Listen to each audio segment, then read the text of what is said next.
मैं राजनीति की बात नहीं करती, वो तो बत्रा साहब ने कर दी राजनीति की बात। हम अपनी बात करते हैं। पहले तो उलाहना देती हूँ मीठा मीठा। हम आदर्श नगर से कभी भी बहुत ज्यादा वोट लेके जीते हैं। शायद कोई नाराजगी होगी आप लोगों के मन में, अगर कोई नाराजगी है तो भाई मैं हाथ जोड़ के माफी मांगती हूँ, क्योंकि ये मेरा परिवार है। अपने परिवार को, हमारे परिवार में कोई कमी लगती है तो मैं हाथ जोड़ के माफी मांग लेती हूँ, लेकिन अपने परिवार के खिलाफ वोट करना आपको शोभा नहीं देता, ऐसा मेरा मानना है। तो मैं आपसे दीपेंद्र के लिए आपके सहयोग और आशीर्वाद की उम्मीद लेके आई हूँ, और आप मुझे आश्वासन दीजिए कि अपने परिवार के साथ आप खड़े रहेंगे। देखिए, ये परिवार का मामला है, राजनीति का मामला नहीं है। जब ये घर बना हम तो अपनी सास से सुनते थे, पीछे कुछ नहीं था, या ये हमारा घर था, उसके बाद सीधा गांधी कैंप था, बाकी सारा पीछे खाली मैदान था, टीकरी लगी हुई थी, कहीं कहीं बेरी लगी हुई थी। जब तक हमारी शादियां हुई, धीरे धीरे एक आधा मकान बनने लगा। जब दीपेंद्र वगैरह बच्चे थे, ये पीछे पूरा मैदान खाली था, यहाँ क्रिकेट खेलने आते थे, कभी फुटबॉल खेलने आते थे, यही साइकिलिंग सीखी, यही सब काम किया। और हमारे लिए जो बाजार था वो ले गए गांधी कैंप था, क्योंकि किला रोड जाने के लिए या तो रिक्शा लेनी पड़ती थी या टांगे। तो उस जमाने में ये हमारा घर बना। तो ये सारी जो कॉलोनी है ये हमारा परिवार है, और अगर इस परिवार को हमसे कोई शिकायत है तो ये आप कर सकते हैं, लेकिन अपने बेटे के खिलाफ वोट तो ना डालें, ऐसा मैं आपसे रिक्वेस्ट करना चाहती हूँ। मुझे मालूम है हमारे घर की वजह से यहाँ कुछ लोगों को ट्रैफिक की प्रॉब्लम होती है, कई लोगों को अच्छा नहीं लगता कि वहाँ गाड़ियाँ खड़ी हो जाती हैं, ट्रैफिक हो जाता है। तो मैं आपसे एक हाथ जोड़ के पहले तो चलो माफी मांगती हूँ, लेकिन आपको मैं क्लियर भी करती हूँ कि हमारी दीवारों के पास आम तौर पे बाजार वाले अपनी गाड़ियां खड़ी करते हैं। हमारी गाड़ियां गेट के बाहर बहुत कम होती हैं, बल्कि उनकी वजह से कई बार तो हमारी गाड़ी भी बाहर नहीं निकल पाती। लेकिन मुझे पता है सारा आदर्श नगर मन मन में कहता था, ए चंगा ना तो उठे आगे कोठी साडा दे ट्रैफिक रोक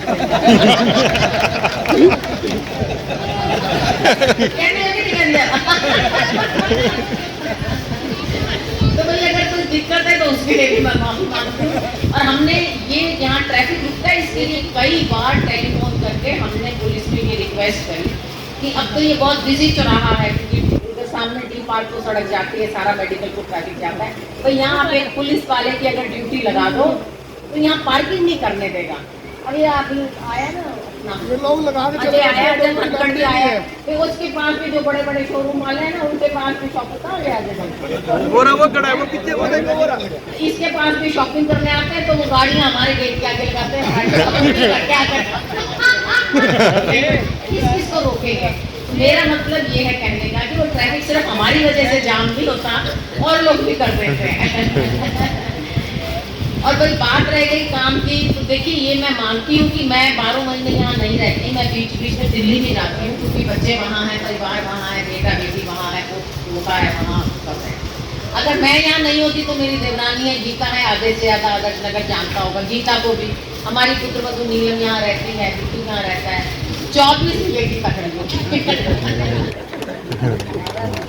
24 घंटे हमारा दरवाजा खुला है, हमने कभी किसी को ये भेदभाव नहीं किया कि कोई काम के लिए।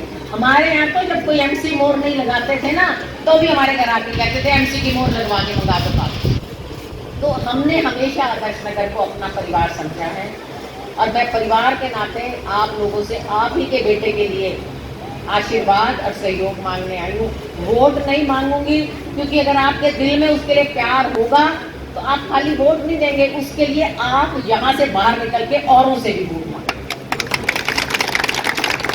और ये तो बत्रा साहब ने बता दिया जो शहर की हालत है, सड़क नहीं, पानी नहीं, साफ पानी नहीं, कभी पानी 3-3 दिन नहीं आ रहा, बिजली का बुरा हाल है। ये भी एक दो जना कहता है तो जिस दिन उठा साहब आंदे रहे ना आदर्श नगर जी बिजली कट तो आपको बूथ भी बताएगा कि किस बूथ पे जाके आपने वोट डालनी है। तो मैं अपने इस परिवार से सहयोग और आशीर्वाद मांगने आई हूँ। आप सब लोगों ने इतनी देर तक हमारी बात सुनी, इसके लिए आपका बहुत बहुत धन्यवाद। मैं समझ सकती हूँ मेरी बहनों के लिए तो घर जाके खाना बनाने का टाइम हो गया, तो मैं आपका अधिक समय नहीं लूँगी। आपका बहुत बहुत धन्यवाद। अपने बेटे को अपना आशीर्वाद और प्यार अवश्य दीजिए। और जितने भी कांग्रेस परिवार के बार बार कट लगता है, ये भी लोगों को शिकायत है। 10 साल नहीं लगे जी, 10 साल नहीं लगे। आपके आने से पहले अभी काटती यहाँ भी काट दी थी। काटती थी, तो हमने कहा जाना था उस दिन प्रोग्राम था हमारा, तब भी काट दी थी। तो ये तो छोटी सोच है, बार बार हमारे जब हम खड़े होते हैं बिजली का कट लगा देते हैं, हम डरने वाले नहीं। बिजली काटो ना काटो, हम इस सरकार से डरने वाले नहीं। ये ऐसी सरकार है जिसने हमेशा दूसरों को डराने का काम किया। आपको भी याद होगा हमारी सरकार की, शहर में किसी को तकलीफ होता है डेलीगेशन लेके नारे लगाते डी पार्क पर इकट्ठे हो जाते हैं। जब हमारी सरकार गई तो एक दिन हमारी डीएम मुझे कहने लगी 2 महीने के बाद, ताई जी बापू गांधी सोचते होंगे रोज तो पहले तो डी पार्क पे रोज धरने होते थे, धरने वाले कहाँ गए? दूसरी सरकार आ गई, और दूसरी सरकार ऐसी है कि जब उसके खिलाफ कोई धरना करता है बदले में उसको लाठियां मिलती है। बुढ़े साहब के टाइम बैठे हैं कोई आंगनबाड़ी बैठी है कोई, ये बैठी गई थी, कितने की लाठी खाई? कर्मचारी गए थे अपनी बात रखने, लाठी चार्ज। आशा वर्कर गई, लाठी चार्ज। आंगनबाड़ी वाली गई, लाठी चार्ज। सरपंच इकट्ठे होकर गए, लाठी चार्ज। ये सब कोई मुख्यमंत्री हमारी वोटों से ही तो बनते होंगे ना, तो हमारी वोट से बने हुए मुख्यमंत्री और हमारी ही बात ना सुने, ये कहाँ का न्याय है? बात तो सुने। अगर कोई अपनी बात कहने जाता है उनको बात सुननी चाहिए, उसका हल निकालना चाहिए। पर ये सरकार अहंकार में डूबी हुई है, इनके दिल में किसी के लिए संवेदना नहीं है, किसी के लिए दर्द नहीं है। आपके ऊपर पड़ी हुई, ये हमारी बहन बेटियां हैं जो नौकरी करती हैं, इनके ऊपर पड़ी हुई एक एक लाठी का बदला वोट की चोट से आप आज ले सकते हो। 25 तारीख कानून व्यवस्था आप देख रहे हैं, जगह जगह फिरौती की मांग, गोलियां चल रही हैं। कानून, हम लोगों को क्या चाहिए? महिलाओं को साफ पानी आ जाए, अच्छी सड़कें हो, सिविल सिस्टम अच्छा हो, हमारे बच्चों को अच्छी शिक्षा मिल जाए, अच्छे रोजगार मिल जाए, कानून व्यवस्था अच्छी हो जाए, हम लीडर होकर घर से निकल सके। हमारे बच्चे भी गए हैं तो हम ये सोचे हाँ ठीक ठाक वापस आ जाएंगे। इनमें से किसी भी पैमाने पे ये सरकार सफल नहीं है। और जो सरकार न कानून व्यवस्था बनाए न पानी दे सके, वो सरकार निकम्मी है। उसको जाना चाहिए। उसको जाने के लिए आपको 25 तारीख को अपनी वोट का प्रयोग करना है। संविधान ने आपको वोट का हक दे रखा है। एक वोट कई लाठियों का बदला ले लेगी। आप 25 तारीख को हाथ के निशान पे वोट लगाना। 12-1 बजे तक कितनी वोट डाल देना कि ईवीएम मशीन भूल जाए कि इस पे कोई और निशान भी है। मुझे कई जने कहते हैं कि हमने तो वोट दी थी, पता नहीं दीपेंद्र कैसे हार गया, मशीन में गड़बड़ है। मैंने कहा इस पर इतनी वोट डाल देना कि ईवीएम का भी सिर घूम जाए कि इस मशीन में सिर्फ हाथ का निशान है और कोई निशान नहीं। एक बात मैं और आपसे शेयर करना चाहूंगी, इस बार आदर्श नगर को टारगेट बना के हमारी वोट 3 यहाँ दरियाव नगर से भी आई हुई है। मेरी बहुत सी कई महिलाएं दरियाव नगर से भी हमारे परिवार आए हुए हैं। तो दरियाव नगर और आदर्श नगर की जो वोट है वो बांट के अलग अलग बूथों में करती है। कुछ नहीं, सारी नहीं है, कुछ यूनिवर्सिटी में है, कुछ स्कूल में, आश्रम में है, स्कूल में जी, स्कूल में, महिला आश्रम में भेज दी, स्कूल में, कुछ स्कूल में, कुछ भेज दी यहाँ अपना नेकीराम में। तो 3 जगह हो गई बूथ आपको।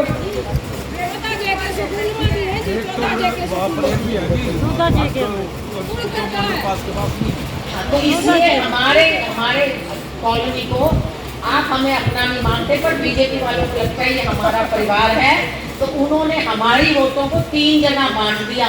किसी की वोट कहीं कर दी, किसी की कहीं। आपको टाइम पे मैं रिक्वेस्ट करूंगी, जो हमारे बूथ के योद्धा हैं, आपको पर्ची मिलेंगे और आपको बताएंगे कि आपकी वोट किस बूथ में है।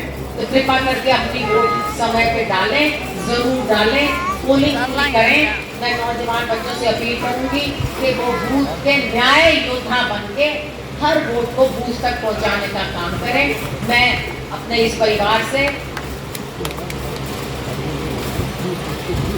सभी वक्ताओं ने पूरे विस्तार से सारी बात कह दी। बत्रा भाई साहब ने पूरे डिटेल में सारी राजनीति डिस्कस कर दी। और एक वो कहते हैं ना, लकी भाई ना, लकी ने कहते सारा तोड़ पाड़ देगा, कुछ नहीं छड़ेगा, सारा कुछ कह देता है। तो मुझे लगता है मेरे कहने के लिए कुछ भी नहीं बचा। मैं तो अब यहाँ आई हूँ और गुलशन ने, लकी ने, भूषण भाई साहब ने, सभी ने दीपेंद्र की तरफ से आप लोगों से वोट की अपील की है। मैं भी आपसे एक यही बात कहूंगी, मेरा ये मानना है कि ये आने वाला इलेक्शन केवल दीपेंद्र को जिताने का इलेक्शन नहीं है। ये एक निकम्मी, अहंकारी, संवेदनहीन सरकार को बदलने का इलेक्शन है। ऐसी सरकार, मैं निकम्मी इसलिए कह रही हूँ, जो हमें साफ पानी नहीं दे सकती, जो हमारी सड़कें गलियां रिपेयर नहीं कर सकती, 10 मिनट की बारिश में पानी खड़ा हो जाता है, सीवर भरे रहते हैं। हमारी हमको क्या चाहिए? आम आदमी को 2-4 चीजें चाहिए जो हमारी जिंदगी की सुविधाएं हमें नहीं दे सकती, वो सरकार निकम्मी ही रहती है। संवेदनहीन इसलिए कहती हूँ कि जब भी कोई अपनी बात लेके इनके पास जाता है, कोई भी बात है, तो बदले में मुख्यमंत्री हो या जो यहाँ के मंत्री हो या कोई भी हो, बात नहीं सुनते। अगर भीड़ इकट्ठी कर लो तो लाठी चार्ज करवा देते हैं, फिर केस दर्ज करवा देते हैं। तो इसलिए मैं इनको अहंकारी और अत्याचारी सरकार कहती हूँ। पता नहीं आप लोगों को वो दृश्य याद है कि नहीं याद है, जब आशा वर्कर और आंगनबाड़ी वर्कर चंडीगढ़ गई थी मुख्यमंत्री जी से मिलने, उनके ऊपर वाटर कैनन से ठंडे पानी की बौछारें की गई और फिर लाठी चार्ज किया गया। वो सरकार जो हमारी बहन बेटियों की इज्जत नहीं रखती, मैं उस सरकार को अत्याचारी और अहंकारी सरकार कहती हूँ। सरकारें बदलती हैं, राज बदलते हैं, मुख्यमंत्री भी बदलते हैं, सारी उम्र किसी का राज नहीं रहता, लेकिन अहंकार होना और अपनी ही प्रजा, अपने ही लोग जिनकी वोट से आप बने हो, आम आदमी की वोट से आप मुख्यमंत्री या मंत्री बनते हो, और उन्हीं के प्रति आपके मन में ऐसा क्या गुस्सा कि आप जब भी कोई बात कहने जाए आप लाठीचार्ज कर दें। तो ऐसी सरकार को बदलने का समय है।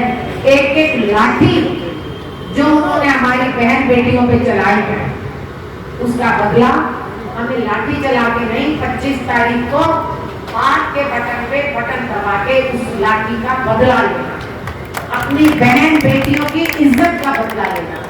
हमारे युवाओं के भविष्य के न्याय की लड़ाई है।